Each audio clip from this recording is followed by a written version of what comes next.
அந்த பிம்பத்தின் பின்னால் மக்கள் செல்லுகிறார்கள் என்றால், நீங்கள் சொன்ன இந்த அடிப்படைகளை கடந்து இன்னொரு புறத்திலே சொல்லப்படுகின்ற காரணம், ஒரு திரை கவர்ச்சி இருக்கிறது. ஒரு 30 ஆண்டுகளாக ஒரு முன்னணி கதாநாயகனாக விளங்கியவர், பெரும் ரசிகர் கூட்டத்தை கொண்டிருந்தவர், ரசிகர் மன்றத்தை கொண்டிருந்தவர். ஆகவே அவர் கூட்டங்களை கூட்டுகின்ற பொழுது அவரை காண்பதற்காகவே இந்த மக்கள் கூட்டம் செல்லும். ஆனால் அவை அனைத்தும் அவருக்கான இந்த அரசியல் ரீதியான ஆதரவை பிரதிபலிப்பதாகவும், அது ஒரு அவருடைய வாக்குகளாகவோ மாற்றப்படாது என்று சொல்லப்படுகின்ற வாதத்தை நீங்கள் எவ்வாறு பார்க்கிறீர்கள்? அது வெற்றிக்கான வழிகளை சென்றடையுமான்றதுல சந்தேகம் எல்லாருக்குமே இருக்கு. இது யாரையும் கணிக்க முடியாததுக்கு காரணம் அதுதான். இப்ப ஏதாவது ஒரு தரப்பு தான் அவருக்கு வாக்களிப்போம்னு நினைச்சோம்.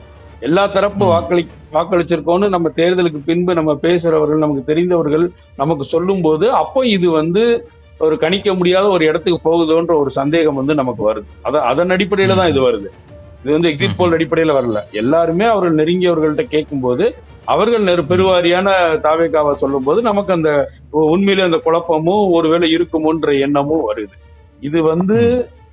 இதுக்கு ஆல்ரெடி தமிழ்நாட்டுல பழைய உதாரணம் இருக்கு. எம்ஜிஆர் இருக்காரு. எப்போதுமே தமிழ்நாட்டு அரசியல் ஒரு பக்கம் சித்தாந்தமாகவும் இன்னொரு பக்கம் உணர்ச்சியாகவும் தான் இருக்கு. ஒரு உணர்ச்சி அரசியலுக்கு பின்னாடி ஒரு கூட்டமும் இருக்குது.